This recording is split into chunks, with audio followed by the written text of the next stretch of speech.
Oh Playing yeah, I've Wordle. been smashing Wordle. It's got worse. It's got worse. At National Sam Heughan Day. Wow. It's supposed to be a comedy. Sam, always lovely to see you. So good to see you again. How are you doing? I'm good. I'm good. I'm very excited. We have a big week this week, is our premiere this week, and I've just got back from New Zealand, so I'm a little jet lagged, but I'm excited all the same. You chose the worst time to come back. This wind is just horrible over here, the storm. I actually landed in the height of the storm, and I was one of those planes people were watching landing Heathrow. It was a bumpy ride. You haven't taken to watching big jet TV yourself then since you I'm got hooked. back. I'm hooked. I think it's the new next big thing, big jet TV. The problem is you also lose your bags when you fly during a storm. So dealing with that at the moment. Next big thing after Outlander, we should say. I know fans are just so eager for this. There's just been a what are you calling it? The Droughtlander? Is that what you called it? Yeah, the extended Droughtlander. Yes, it's coming though. But how much of a challenge was this season to film compared to past seasons? Because you were contending with a lot. Yeah, I mean, we did it. We were shooting in the height of winter in Scotland, which it felt like one of the coldest yet, which was kind of a strange situation because, most people were still locked down and we were working, which obviously felt very fortunate about, but it was a very odd feeling to be going to work. But we're really happy that we managed to make these 8 episodes, and I think fans are going to really enjoy being back at Fraser's Ridge. Has the relationship changed between Jamie and Claire in this one? Because in the past, he's always been there to save her from anything bad happening, even if it's just at the last minute. But this time, he wasn't. Is there going to be a change in dynamic between the two? That's interesting you say that. I mean, Claire did go through a lot of trauma, and Jamie did save her eventually, but she has definitely been quite badly scarred by it mentally, more than physically. And I think he's aware of what's happened to her, and something similar has happened to him. So I think he's giving her space to deal with it. They have such a close relationship. They do talk about everything, and they work. That's how they work together. They work through stuff as a team, and I think it does separate them a bit. And we find out that Claire is not dealing with it well, but she's kept it from Jamie. I think the problem is that Jamie's eye is also taking off of her a bit. Yeah, there's so much going on. We've got the War of Independence is coming. His loyalty has been divided by the British. And then he also has an old adversary who's also stirring things up as well. So it's there's a lot to contend with. That's a lot to cram into 8 episodes. Right, yeah.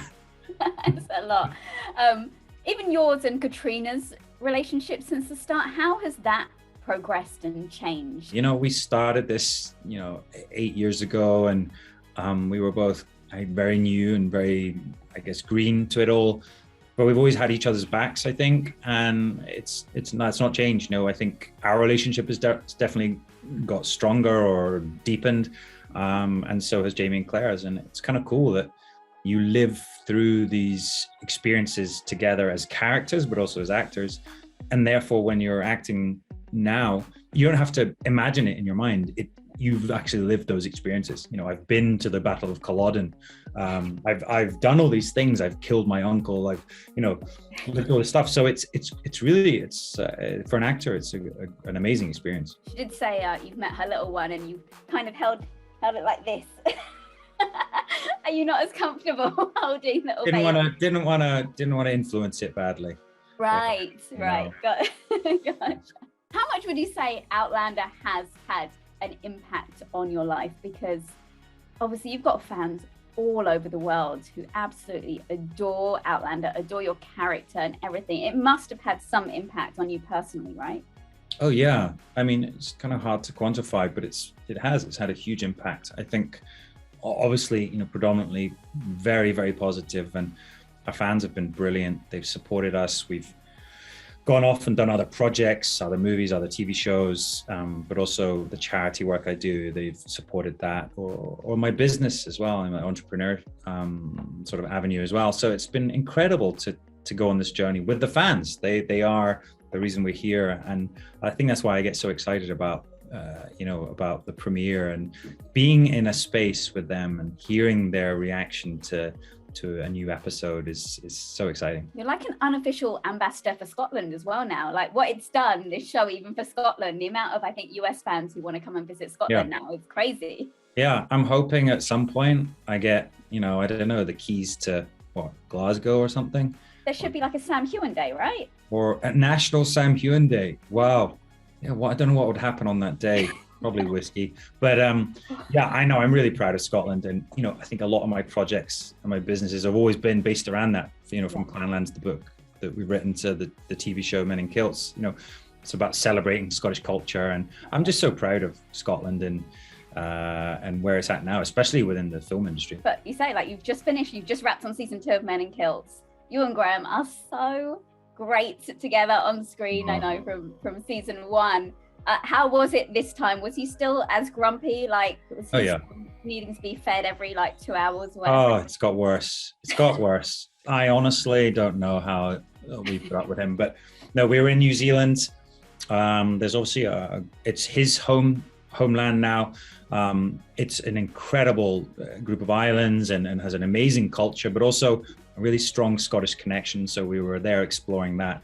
But yeah, the man likes a snack and also does not like heights, which we learned from season 1. So I did probably find ways to test that. Are there any other treats for fans in this? I mean, we did see you running kind of butt naked into the sea in the first season. Any treats like that for fans in season 2? I wouldn't say that was a treat. I mean, well, fans would dipping see in the North Sea. I wouldn't say, but I would just say, it's just got so much worse. Great, that sounds perfect. And you've also got Text for You coming out. Oh my God, you've been busy.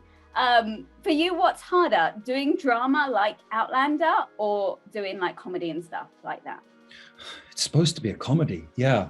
So hopefully it's funny. I mean, that's a challenge. But I mean, exactly why I wanted to do it, because it's something different. But I have an amazing co-stars, and Priyanka Chopra, who's the other lead there, was just so cool and so fun to work with, and Celine Dion, who also was, I think, acting for the first time. So it's an incredible cast and was really great fun. So I enjoyed doing that. I have a TV show coming out as well on Channel 4 drama called Suspect, which has an amazing cast. So I've really enjoyed doing other stuff as well. When do you have downtime? Like, what? Do you even have time to play Wordle? Yeah. The world's playing Wordle. I've been smashing Wordle as well. Okay. Yeah, I've moved on. Okay. So you've got a bit of downtime, but yeah, it's kind of crazy. But what do you find more difficult, comedy or drama for you? Comedy. Oh, really? Yeah, I'm not very funny. Like Men in Kilts is comedy. That's pure comedy gold. Yeah, absolutely, yeah. No, but comedy is hard. I wouldn't say I was a comedian, but I've done a few comedies now. I did The Spy Who Dumped Me, and to work with Kate McKinnon and Mila Kunis, and to see how they worked, it was really an amazing experience. So I think I've really enjoyed it, and it's a different muscle, I guess, a different way of approaching work, but I think people enjoy this movie. It's got a real heart. I mean, before that, we've got Outlander, which I know just is smashing it. Like, it, even for you, just the popularity of it must still blow your mind, right? Yeah. I mean, 8 years into it, and it's just going from strength to strength. We're now, I mean, it's been available all over the world, but we're now streaming on Stars UK as well in the UK, and it's been such a phenomenon. And I think Diana's still writing books, so we're enjoying it. And this season really is no exception. There's a lot that happens, so hold on to your hats and take a deep breath. And long may it continue. Like you said, we've got more books, so hopefully you're not going anywhere. Exactly. I'll be stuck in this dark room for a little while longer. Hopefully we'll be back to doing these in person at some point. Yes, that would be nice. That's what we want, because that's always more fun. But it's always a joy to speak to you, Sam. So thank you so much. You too. Thank you, Melissa.